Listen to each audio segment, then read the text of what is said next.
मित्रों, शादी से पहले क्यों मिलाई जाती है कुंडली? प्रिय दर्शकों, हिंदू धर्म में विवाह 16 संस्कारों में से एक बहुत ही अहम संस्कार माना गया है। शास्त्र अनुसार विवाह में वर और वधू के गुण मिलान को बहुत आवश्यक माना जाता है। यहाँ पर इससे जुड़े कुछ मुख्य सवाल भी उठते हैं कि विवाह से पहले आखिर कुंडली मिलाई क्यों जाती है? क्या वैवाहिक जीवन पर कुंडली मिलान का असर पड़ता है? क्या कुंडली मिलान से दोनों की जिंदगी में मौजूद ग्रह नक्षत्रों की स्थिति का भी पता लगाया जा सकता है? अगर कुंडली मेल न खाए तो क्या वर वधू को शादी के पवित्र बंधन में नहीं बंधना चाहिए? आज के लेख में हम इन्हीं प्रश्नों का उत्तर जानेंगे। कुंडली मिलान का महत्व। दोस्तों, आप सब यह जरूर जानते होंगे कि विवाह एक पवित्र बंधन है। विवाह एक ऐसा सूत्र है जहां 7 जन्मों का बंधन बनता है। इतना ही नहीं, 2 लोगों के साथ 2 परिवारों का भी संबंध होता है। इसीलिए विवाह करने वाले लोगों का कुंडली मिलान करना बहुत आवश्यक है और उनका दायित्व भी बन जाता है कि वो अपने जीवन साथी के साथ साथ एक दूसरे के परिवार को भी खुश रखें और अपने कर्तव्यों का अच्छे से पालन करें। इसलिए सनातन धर्म में कुंडली मिलान के बाद ही विवाह करने का प्रावधान है। किन आधारों पर होता है कुंडली मिलान? व्यक्ति की कुंडली उसके राशि के नाम, समय, जन्म स्थान आदि के आकलन के आधार पर बनाई जाती है।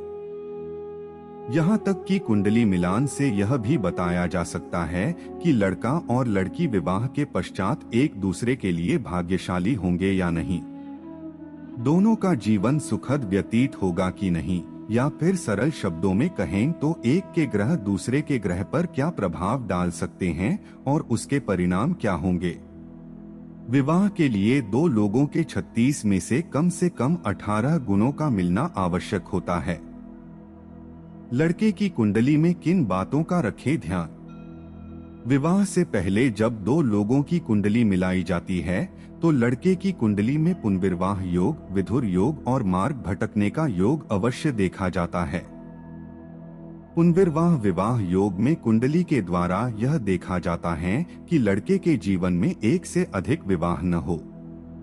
विधुर योग में देखा जाता है कि लड़के का उसकी पत्नी के साथ कैसा संबंध होगा, यानी दोनों के बीच कोई भेदभाव के ग्रह तो नहीं टकरा रहे हैं, या फिर लड़के की अकाल मृत्यु के योग कुंडली में तो नहीं बन रहे हैं।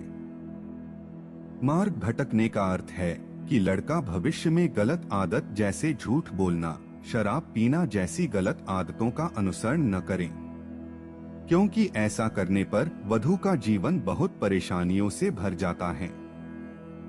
यदि कुंडली में इस तरह के दोष पाए जाते हैं तो विवाह में कठिनाइयां देखने को मिल सकती है। लड़की की कुंडली में किन बातों का रखें ध्यान?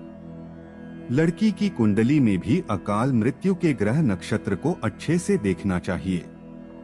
वधू की कुंडली में विष कन्या योग को भी देखा जाता है, क्योंकि इस योग के कारण लड़की सुखी नहीं रह पाती है।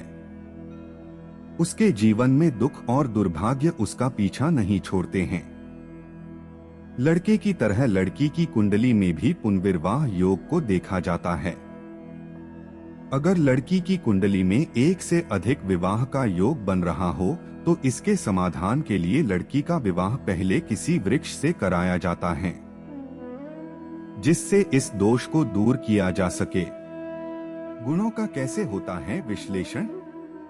वधू और वर की कुंडली में कुल 8 तरह के गुणों का विश्लेषण किया जाता है।